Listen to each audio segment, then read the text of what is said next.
The penthouse elevator doors slid open to reveal a woman standing in bare feet, holding her designer heels in one hand and a half-empty bottle of Dom Perignon in the other. Her mascara was smudged, her emerald gown wrinkled, and her eyes held that dangerous mixture of defiance and curiosity that Darius had seen 1,000 times before, but never quite like this. "So let me get this straight," she said, swaying slightly as she stepped onto the black marble floor of his Chicago penthouse. "You're telling me that if I break even one of your ridiculous house rules tonight, I have to stay until morning?" Darius Kincaid Monroe, known to the world as Big Boss, Darius leaned back against his mahogany bar, his silver-threaded beard catching the city lights that poured through the floor-to-ceiling windows. At 63, he'd built an empire that stretched from real estate to shipping, from tech investments to private security. He'd negotiated with senators, dined with foreign dignitaries, and had more power in his pinky finger than most men accumulated in a lifetime. But right now, watching this beautiful mess of a woman stumble into his carefully controlled world, he felt something he hadn't experienced in years: genuine surprise. "That's correct, Miss Whitmore," he said, his voice smooth as aged whiskey. 20 rules. Break one, and you're my guest until sunrise. Those are the terms you agreed to downstairs." She laughed, a sharp, wine-soaked sound that echoed off the vaulted ceilings. "I was joking when I said yes. Your driver practically kidnapped me from that charity gala." "Rescued," Darius corrected gently. "There's a difference. And you looked like you needed rescuing.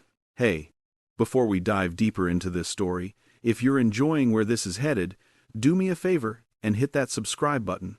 We've got luxury, mystery, and a whole lot of tension coming your way. Trust me, you don't want to miss what happens when these two worlds collide." Her name was Victoria Whitmore, and 3 hours ago, she'd been the picture of Chicago high society elegance at the annual philanthropy gala at the Four Seasons. 38 years old, divorced for 2 years from a hedge fund manager who'd left her financially comfortable but emotionally bankrupt, she'd spent the evening drowning her loneliness in champagne and making increasingly poor decisions. The poor decision that led her here? Accepting a ride from a silver-haired stranger's driver after her ex-husband showed up at the gala with his 25-year-old girlfriend? Darius had been watching her all evening from his private table. Not in a predatory way, he'd never been that kind of man, but with the careful attention of someone who recognized pain beneath polish. He'd built his fortune on reading people, on seeing what others missed, and what he'd seen in Victoria Whitmore was a woman drowning in a sea of superficiality, desperate for something real. "Let me explain the situation properly," Darius said, pouring himself 2 fingers of Macallan 25. He didn't offer her any rule. Number 3 was already in effect, and she'd brought her own bottle. "You were crying in the lobby. Your ex-husband had just humiliated you in front of 300 people. You told my associate Marcus that you'd rather sleep on the street than go home to your empty townhouse in Lincoln Park." Victoria set the champagne bottle on a side table, suddenly looking more sober. "I was being dramatic." "You were being honest," Darius corrected. "So I made you an offer. Spend the evening in my penthouse, completely platonic, completely safe, 20 simple rules to follow. If you can make it until midnight without breaking one, my driver takes you anywhere you want to go. But if you break a rule—" He smiled, and there was warmth in it, not threat. "You stay until morning, and we talk. Really talk. About whatever's got you drinking Dom Perignon, like water and crying in public." She studied him with those sharp green eyes, and Darius could see the wheels turning. She was a corporate attorney. He'd done his research in the 15 minutes it took his driver to bring her uptown, which meant she knew how to spot a contract's fine print. "What kind of rules are we talking about?" Victoria asked carefully. Darius gestured to a framed list on the wall near the entrance, elegant calligraphy on cream paper. "Nothing sinister, no shoes on the white rugs, no touching the art without asking, no phone calls after 11. No lies, that's rule number 1. And it's non-negotiable. The rules are about respect, presence, and honesty. That's all." "That's all?" She laughed again, but this time it sounded less bitter. "You're essentially trapping women in your penthouse with a contract negotiation." Only the ones who need trapping, Darius said quietly, and only for their own good. The city sprawled beneath them, Chicago's September night glittering like scattered diamonds. Lake Michigan stretched dark and infinite to the east. Darius's penthouse occupied the entire top floor of the Monroe Tower, a building he'd developed himself 20 years ago. The space was a masterpiece of old-world elegance and modern luxury. Italian marble, Brazilian hardwood, contemporary art worth millions, and furniture that whispered rather than shouted wealth. Victoria walked slowly toward the windows, leaving wet footprints on the marble from the rain she'd walked through outside. "Why me?" she asked. "You could have any woman in that gala. Younger, happier, less complicated." "Younger doesn't interest me," Darius said, moving to stand near her, close enough to talk, far enough to maintain propriety. "Happy people rarely need help." "And complicated?" he smiled. "Complicated is just another word for interesting." She turned to face him fully, and in the city light he could see the fine lines around her eyes, the intelligence in her face, the weight she carried. This was a woman who'd been beautiful her whole life, and was just starting to fear that beauty was all she'd ever been. "What do you get out of this?" Victoria asked. "Some kind of savior complex? You collect broken birds?" "I collect good conversations," Darius replied. "I collect honesty in a world full of performance. I collect moments of genuine human connection. At my age, Miss Whitmore, those are worth more than gold." Victoria picked up her champagne bottle again, then hesitated, looking at the rules on the wall. "Is drinking allowed?" Rule number 7. No substance abuse. "But a drink? That's just civilized." Darius moved to the bar, pulled out a proper champagne flute, and poured her wine into it. "There. Now you're a guest, not a drunk." She took the glass with a reluctant smile. "You're very smooth, Mr. Monroe." "Darius," he corrected, "and I've had 63 years to practice." They settled into the living room, her on a cream leather sofa, him in an armchair that had cost more than most people's cars. The space between them felt important, intentional. This wasn't seduction. It was something else entirely. "Tell me about rule number 1, Victoria said. "No lies." "That's a hard rule to follow." "We all lie. We all perform," Darius agreed. "But in this space, for these hours, I'm asking for something different. Radical honesty. The kind of conversation you'd have at 3 in the morning with someone you trust completely." "I don't trust you at all." "Perfect," Darius said. "Then you have nothing to lose by being honest." Victoria laughed a real laugh this time, surprised and genuine. "You're either the most dangerous man I've ever met or the most harmless." "I'm neither," Darius said. "I'm just old enough to know that connection is rare and worth pursuing when you find it." They talked for the next hour about small things, Chicago weather, the gala's terrible catering, the architectural history of the city. Darius shared stories about building the Monroe Tower, about the battles with city council, the union negotiations, the opening night party where Denzel Washington had shown up unannounced. Victoria talked about law school, her early career, the moment she'd realized she'd married the wrong man. The conversation flowed easily, naturally. Darius had always had this gift, making people feel seen, heard, valued. It wasn't manipulation, it was genuine interest. He collected people's stories the way other men collected cars or watches. "Rule number 8, Victoria said suddenly. "Reading from the wall list." "No, checking your reflection in mirrors or windows.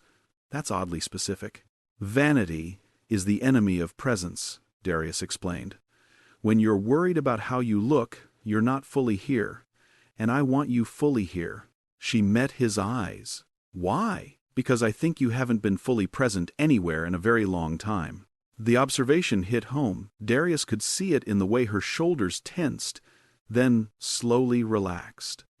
She took a long sip of champagne. "My therapist says the same thing," Victoria admitted quietly. "She calls it performative living. Every moment curated, every interaction staged, every emotion filtered through what other people expect. And how's that working for you? I'm drunk in a stranger's penthouse at 10 o'clock on a Thursday night, so not great. Darius stood and walked to his sound system, a vintage Macintosh setup that he'd paid a fortune to restore. Jazz filtered through the speakers, Miles Davis playing So What, like a conversation between old friends. "Let me tell you something about rules, Victoria," he said, returning to his seat. "People think rules are about control, but that's not true. Good rules are about freedom.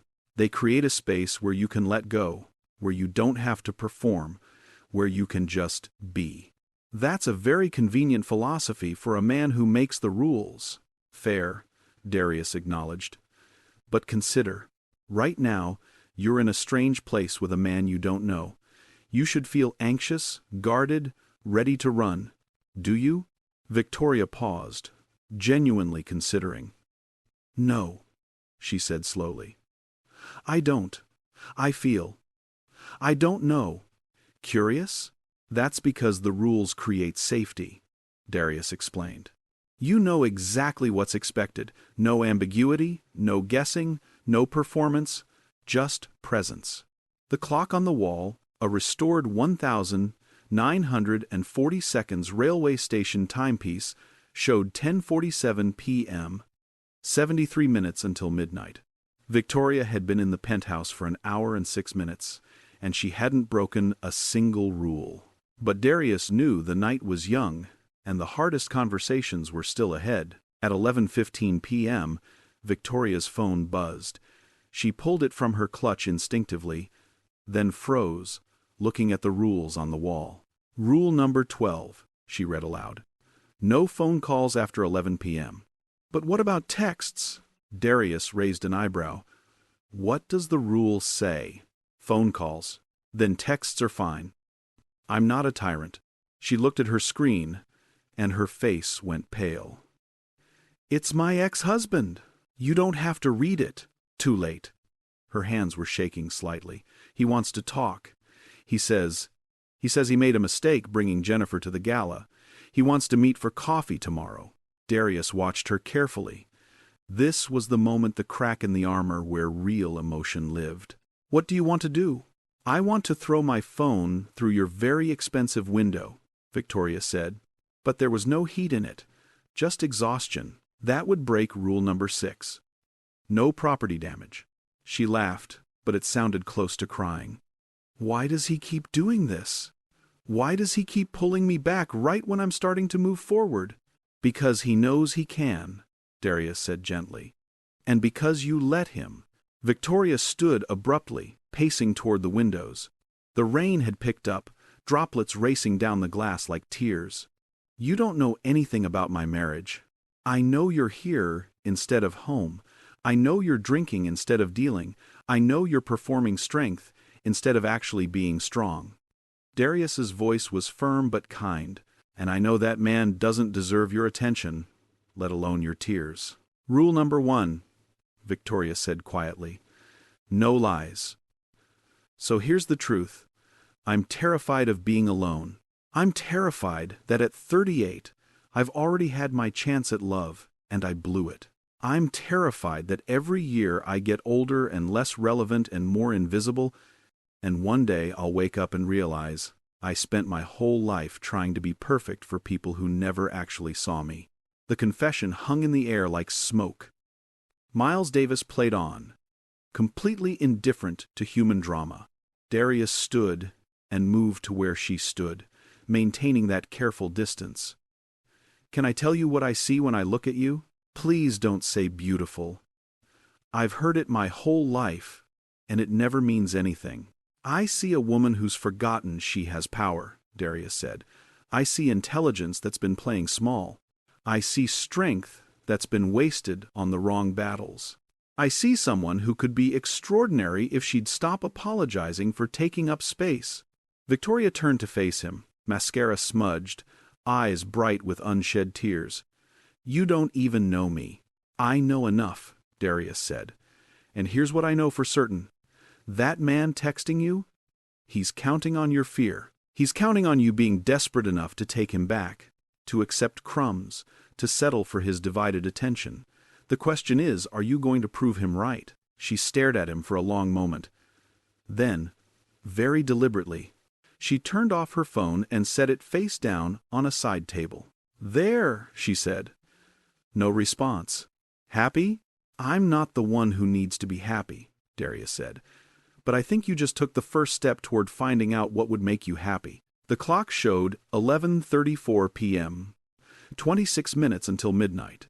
Victoria had held strong, but Darius could see the cracks forming. This was when the real work began, when the armor came off and the real person emerged. "Tell me about your rules," Victoria said suddenly. "Not the house rules, your life rules. What does a man like you believe in?" Darius settled back into his chair, considering. This was the turn he'd been expecting, the moment when she stopped being defensive and started being curious. "I believe in loyalty above all else," he said. "In my world, business, politics, the circles I move in, loyalty is the only currency that matters. Money comes and goes, power shifts, but loyalty, that's eternal. What else? I believe in protecting people who can't protect themselves. I believe in using power to solve problems, not create them. I believe in love that's earned, not performed. I believe in second chances, but not third ones." He paused. "And I believe that most people are living half-lives, too scared to ask for what they really want." "What do you really want?" Victoria asked. "Right now? I want you to make it to midnight without breaking a rule. I want to have a real conversation with someone who isn't afraid to be honest. I want to prove to you that men can be safe, that connection doesn't require sacrifice, that you deserve better than what you've been accepting." "That's a lot of wants." "I'm a man who knows what he wants," Darius said simply. "At my age, there's no time for pretending otherwise." Victoria moved back to the sofa, tucking her feet under her. The rain outside had become a storm, wind rattling the windows. But inside, the penthouse felt like a sanctuary, warm, safe, separate from the world. "Can I ask you something personal?" she said. "That's the point of tonight. Why isn't there a woman here already? A man like you, wealthy, powerful, still handsome, you could have anyone. Why are you alone?" Darius smiled, but there was sadness in it. "Who says I'm alone? I have friends, family, connections all over the world. But if you're asking why there's no wife, no partner." He paused, choosing words carefully. "I buried the love of my life 7 years ago. Cancer. And since then, I haven't been interested in anything that isn't real. I've had companionship, romance, encounters, but nothing that matters. Nothing that touches what I had." "I'm sorry," Victoria said quietly. "Don't be. I had 30 years with a woman who knew me completely. Most people never get that. I'm grateful." He met her eyes. "But I also know what real looks like now. And I refuse to settle for performance." The vulnerability in his voice surprised her. This powerful man, this Big Boss Darius, who commanded rooms and moved in circles she could barely imagine, suddenly human and hurt and honest. "That's why you do this," Victoria said slowly, understanding dawning. "The rules, the late-night conversations, the rescuing drunk women from galas. You're looking for real." "I'm creating space for real," Darius corrected. "There's a difference. I can't make people be authentic, but I can build an environment where authenticity is possible." Victoria looked at the clock. 11:52 p.m. 8 minutes until midnight. 8 minutes until she'd successfully navigated his 20 rules and earned her freedom. But sitting there, in that moment, with rain drumming against the windows and Miles Davis playing and this strange, wonderful man watching her with kind eyes, freedom suddenly felt less appealing than staying. At 11:55 p.m., Victoria stood up and walked to the framed list of rules on the wall. She read through them carefully, one by one, as if seeing them for the first time. No lies. No shoes on white rugs. No touching art without permission. No phone calls after 11. No checking reflections. No property damage. No substance abuse. No discussing politics or religion unless genuinely curious. No performing, just being. No leaving before midnight if you break a rule. 20 rules total, each one designed to create presence, respect, and honesty. She turned back to Darius, and there was something different in her eyes. A decision made. I have a confession, she said. Darius set down his drink. I'm listening. I broke rule number 1 about 45 minutes ago. His eyebrows rose. The no lies rule? When? When you asked me what I wanted to do about my ex-husband's text, Victoria said slowly. I said I wanted to throw my phone through your window. But that wasn't true. What I actually wanted. She paused, gathering courage. What I actually wanted was for someone to tell me it was okay to not care about him anymore. For someone to give me permission to move on. For someone to see me as more than just a discarded wife trying to prove she still has value. Darius stood, moving toward her with measured steps. You broke the rule deliberately. Yes. Why? Victoria met his eyes without flinching. Because I don't want to leave at midnight. Because for the first time in 2 years, I feel like I'm having a real conversation with a real person. Because, she smiled, nervous but determined, because I'm curious about what happens if I stay. The clock struck midnight. 12 chimes from the vintage timepiece, each one echoing through the penthouse like a heartbeat. When the last chime faded, Darius spoke. The rules stand. You broke rule number 1. You stay until morning. I know, but understand what you're agreeing to, Darius continued, his voice serious. Staying means real conversation. It means dropping every defense, every performance, every shield you've built. It means being uncomfortably honest about who you are and what you want. It means vulnerability without guarantee of reward. Are you ready for that? Victoria thought about her empty townhouse in Lincoln Park, her silent phone, her carefully curated life that felt more like a museum than a home. She thought about her ex-husband's text, about Jennifer's young face, about the years stretching ahead of her filled with charity, galas, and surface conversations and slow, quiet desperation. I'm ready, she said. Darius nodded once, then gestured to the kitchen. Then let's start with food. Rule number 14. No deep conversations on an empty stomach. When's the last time you ate? Lunch. Maybe. Unacceptable. The kitchen was a chef's dream, marble countertops, professional appliances, a wine refrigerator that probably cost more than Victoria's car. Darius moved through it with easy competence, pulling out ingredients, setting a pan on the stove. You cook? Victoria asked, surprised. My mother insisted all her children learn, Darius said, cracking eggs into a bowl. She said a man who can't feed himself is a man who'll always be dependent. And dependency is weakness. Smart woman. The smartest, Darius agreed. Raised 6 kids in Southside Chicago, worked 2 jobs, never let us forget where we came from or where we could go. Everything I am, I owe to her. He prepared omelets with cheese, herbs, and mushrooms, simple but perfect. They ate at the island counter, the storm raging outside, the city lights creating patterns on the ceiling. It felt domestic, normal, completely at odds with the strangeness of the situation. Tell me about your wife, Victoria said between bites. If you're comfortable, Darius smiled, remembering. Her name was Lorraine. I met her when I was 28, working construction and taking night classes in business. She was a nurse at Cook County Hospital, handling trauma cases that would break most people. Toughest woman I ever met.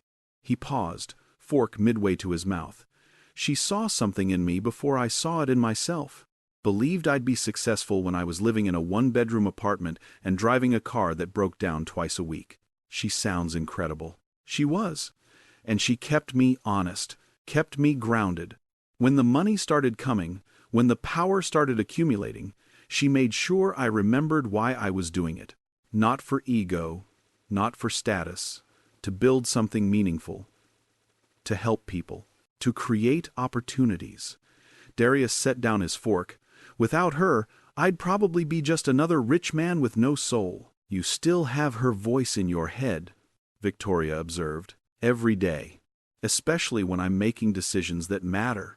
They talked through the early morning hours, 2 a.m., 3 a.m., 4 a.m. The conversation ranged from childhood memories to career regrets, from political views to spiritual questions, from fears about aging to hopes for the future.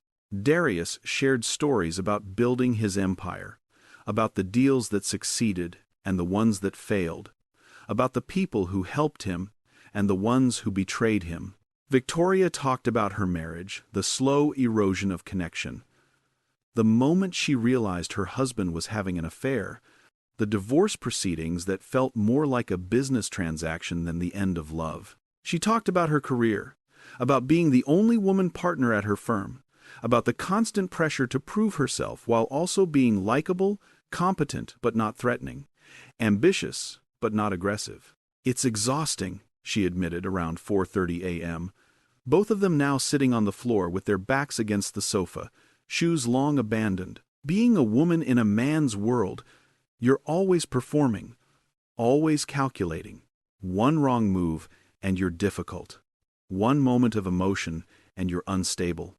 One boundary enforced and you're a bitch. "Then stop performing," Darius said simply. "Easy for you to say, is it?" He turned to look at her. "You think being a black man in America doesn't require performance? You think I don't calculate every word, every gesture, every interaction? You think I haven't spent my entire life managing other people's expectations, fears, and prejudices?"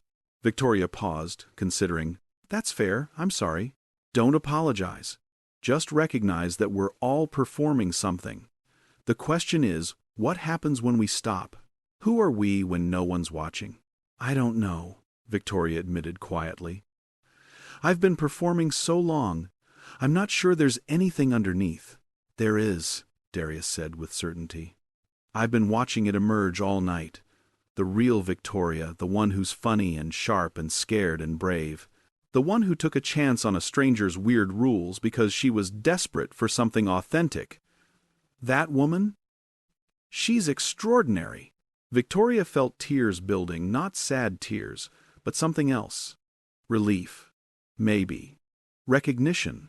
The feeling of being truly seen for the first time in years. "I don't want to go back," she said, "to my life, my routine, my carefully constructed existence.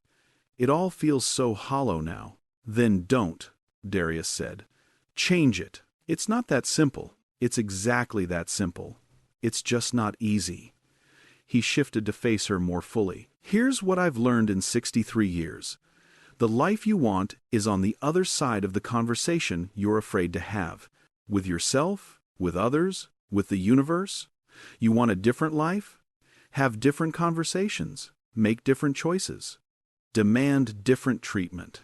And if I fail, then you fail with integrity instead of succeeding at someone else's game." The sun rose over Lake Michigan at 6:17 a.m., turning the water from black to silver to gold. Darius and Victoria stood at the windows, watching the city wake up, neither speaking. They'd talked through the entire night, 7 hours of conversation that felt like both minutes and years. Victoria's mascara was completely gone now, washed away during a crying session around 3 a.m. when she'd finally admitted how lonely she'd been. Darius had made her tea, handed her tissues, and just listened without trying to fix anything. "I should go," Victoria said finally, though she didn't move. "My driver is ready whenever you are," Darius replied. "But there's no rush." She turned to face him. In the morning light, she could see the lines around his eyes, the silver in his beard, the weight of years and experience. He looked tired but content, like a man who'd accomplished something meaningful. "What happens now?" Victoria asked. "Do I just leave? Do we pretend this night didn't happen? Do I go back to my life and try to remember what it felt like to be real?" Darius smiled. "What do you want to happen?" "I want to see you again," Victoria admitted. "I want more conversations like this. I want to figure out who I am when I'm not performing, and I want—" She paused, then pushed through. "I want to know if this feeling, this connection, is real or just circumstantial. if it can exist outside this penthouse, in daylight, in the real world. Then we'll find out, Darius said simply. I'm having dinner at Gibson's tomorrow night. 7 p.m. If you're curious, join me. If not, I'll understand, and you'll never hear from me again. No pressure, no expectation, no performance required. Victoria nodded slowly. And if I show up, then we have another conversation. And another after that. And we see where honesty takes us. He reached out, very gently, and tucked a strand of hair behind her ear. But understand, I don't do casual, I don't do performance. If you're going to be in my life, you're all in. Real, honest, vulnerable. That's the only kind of connection I'm interested in. That's terrifying. The best things always are. Darius's driver, a professional man named Maurice, who'd seen countless variations of this morning over the years, drove Victoria back to Lincoln Park as the city came to life around them. She still wore her emerald gown, still carried her designer heels, but something fundamental had shifted. When she got home, her townhouse felt exactly as she'd feared: empty, cold, performative. Every piece of furniture carefully chosen, every decoration meaningless, every room a stage set for a life she wasn't actually living. Victoria stood in her bedroom, looking at her reflection for the first time since entering Darius's penthouse. Rule number 8, no checking your reflection. She'd gone an entire night without performing for herself, without adjusting and critiquing and managing her appearance. She looked tired, real, human. She looked like herself. Her phone had 17 messages: her ex-husband, her mother, 3 friends from the gala asking if she was okay. She ignored them all and pulled up her text to Darius's number, which Maurice had given her. "Thank you for last night," she typed. "See you at Gibson's, 7 p.m. And I'm bringing my honest self, so prepare yourself." His response came 3 minutes later, looking forward to meeting her properly. Dress code: whatever makes you feel powerful. D. Victoria smiled, a real smile that reached her eyes. Then she did something she hadn't done in 2 years. She went back to bed, not because she was avoiding life, but because she was tired and her body needed rest, and for once she was going to listen to what she actually needed instead of what she thought she should do. Gibson's steakhouse in the Gold Coast was exactly the kind of place Darius would choose: old-school elegance, impeccable service, and enough power players that his presence wouldn't draw attention. Victoria arrived at 7:02 p.m., deliberately 2 minutes late, wearing a simple black dress that cost 1/3 of what her gala gown had but made her feel 10 times more confident. Darius stood when he saw her, and the smile on his face was warm, genuine, proud. "You came." "I broke your rule about punctuality," Victoria said, sitting across from him. Rule number 15. Arrive on time, or don't arrive at all. "Good thing we're not in my penthouse," Darius replied, eyes twinkling. "Out here in the world, you make your own rules." They ordered steaks and wine, and the conversation picked up exactly where it had left off. Easy, honest, real. Other diners glanced their way occasionally, recognizing Darius's face from Chicago business circles, but no one interrupted.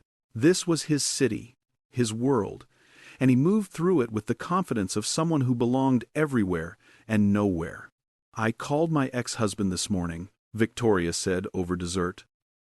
"Told him to stop contacting me, that I was done, finally and completely, that I deserved better than being his backup plan." "How did he take it?" "Badly," Victoria admitted, "but that's not my problem anymore. For the first time in 2 years, his emotions aren't my responsibility." "That's growth," Darius said approvingly. "I also talked to my senior partner about cutting back my hours," Victoria continued. "I'm tired of sacrificing my life for a career that doesn't fulfill me. I'm good at law, but I don't love it. And I'm done pretending I do." "What do you love?" Victoria paused, really considering. "Honestly, I don't know yet, but I'm going to find out. And that's terrifying and exciting in equal measure." They finished dinner around 9 p.m., and when they walked outside, the September air was crisp and perfect. The city hummed around them, cars, people, life, happening in real time. "Want a walk?" Darius asked. "I'd like that." They strolled down Rush Street, then over to Michigan Avenue, talking about everything and nothing. Darius pointed out buildings he'd developed, restaurants he loved, corners where important moments of his life had happened. Victoria shared her own Chicago geography, the coffee shop where she'd studied for the bar exam, the park where her ex-husband had proposed, the bridge where she'd almost walked into traffic after her divorce was finalized. "I was standing there," she said, pointing to the pedestrian walkway over the Chicago River, looking at the water, thinking how easy it would be to just stop. Stop trying, stop performing, stop pretending I was okay. "What stopped you?" "A tourist asked me to take his photo," Victoria said with a small laugh. "This guy from Iowa, visiting with his kids, camera in hand, and I took the picture, and his kids were so excited about being in the big city, and I realized I couldn't do that to them. Couldn't let my pain become their trauma. So I walked away, went home, and never told anyone until right now." Darius stopped walking, turned to face her. "Thank you for telling me. That's what you do, isn't it?" Victoria said. "You create these spaces where people can tell their truth, where they can stop performing long enough to remember who they actually are." "I try," Darius admitted, "because the world has enough performance. What it needs is authenticity, connection, real love, real friendship, real conversation. That's the only thing that matters in the end." They walked back toward where Maurice was waiting with the car. At the vehicle, Darius opened the door for Victoria. "Every inch, the gentleman." "Where to?" he asked. Victoria smiled, confident, certain, real. "Your place. If the invitation still stands. I think we have more talking to do." "Always," Darius said. "But fair warning, the rules still apply." "Good," Victoria replied. "I'm counting on it." As Maurice drove them back toward the Monroe Tower, Victoria looked out at the Chicago skyline and felt something she hadn't felt in years. Hope. Not the desperate, grasping hope of someone drowning, but the solid, grounded hope of someone who'd finally found firm footing. She didn't know where this connection with Darius would lead: romance, friendship, mentorship, or something entirely undefined. But for the first time in her adult life, she was okay with not knowing. She was okay with being present, being honest, being real. She was okay with just being. And as they rode the elevator up to Darius's penthouse, his hand barely touching the small of her back, Victoria realized something profound. She hadn't broken his rules to stay the night. She'd broken the rules to find herself. Everything else, the connection, the possibility, the future, was just a beautiful bonus. Well, there you have it, folks. A night that changed everything, a connection built on honesty, and a woman who finally found herself by breaking all the right rules. If this story touched something in you, if you're tired of performing and ready to live real, hit that subscribe button. Drop a comment telling me, what's the one rule you wish you could break in your own life? And stay tuned, because Big Boss Darius has more stories to tell, more lives to change, and more wisdom to share. Until next time, remember, the best version of you is the one that stops pretending.